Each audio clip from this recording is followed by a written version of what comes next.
ব্যবস্থাপনা পরিচালক দিলীপ কুমার আগরওয়ালাকে তোলা হতে পারে ঢাকার সিএমএম আদালতে। নিম্ন আদালত থেকে সে বিষয়ে জানাতে যুক্ত হয়েছেন রাব্বি হোসেন। রাব্বি, জানাবেন যে ডায়মন্ড ওয়ার্ল্ডের এমডি দিলীপ কুমার আগরওয়ালাকে কি আদালতে তোলা হয়েছে কিনা এবং এই মামলার বিস্তারিত তথ্য জানতে চাই আপনার মাধ্যমে।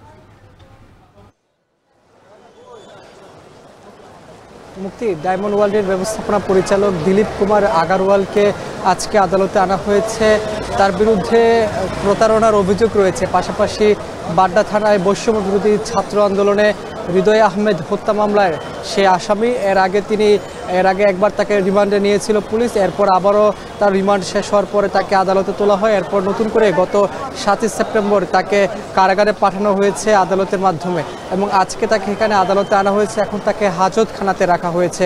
তবে যেহেতু বৃষ্টি, পাশাপাশি এখানে আরও আসামিরা আনার কথা রয়েছে, যার কারণে এখনও পর্যন্ত তাকে আদালতে তোলা হয়নি। এখনও পর্যন্ত আমাদেরকে নিশ্চিতভাবে জানায়নি যে নতুন করে এই মামলায় তাকে রিমান্ড চাওয়া হবে কিনা বা তার বিরুদ্ধে আসলে আবারও কারাগারে পাঠানো হবে কিনা, এই বিষয়টি এখনও পর্যন্ত আমাদেরকে পুলিশ কোনোভাবে জানায়নি, নিশ্চিত করেনি।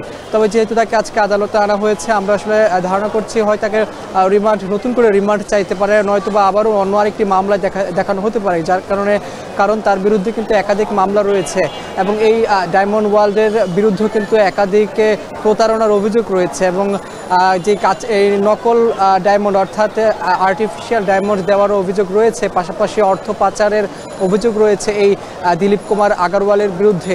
এবং বৈষম্য বিরোধী ছাত্র আন্দোলন চলাকালীন সময়ে বাড্ডা থানায় হৃদয় আহমেদ হত্যা মামলায় এর আগে তিনি প্রথমবার আদালতে যখন তোলা হয়েছিল 3 সেপ্টেম্বর, তখন তাকে 7 দিনের রিমান্ডের আবেদন করেছিল পুলিশ। 7 দিনের পরিপ্রেক্ষিতে তাকে 3 দিনের রিমান্ড মঞ্জুর করেছিল আদালতে। এরপরে আবার তাকে আদালতে আনা হয় এবং নতুন করে রিমান্ড না চাওয়া, এতদিন তিনি কারাগারেই ছিলেন, তাকে আজকে কারাগার থেকে আনা হয়েছে আদালতে। তবে এখনও পর্যন্ত তাকে আসলে তোলা হয়নি।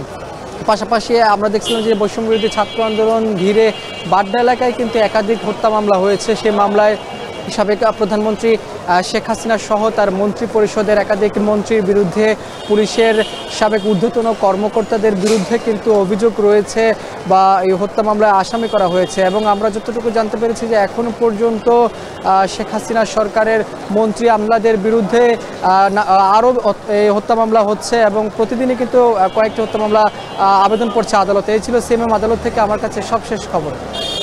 সহকর্মী রাব্বি হোসেন আমাদের সঙ্গে।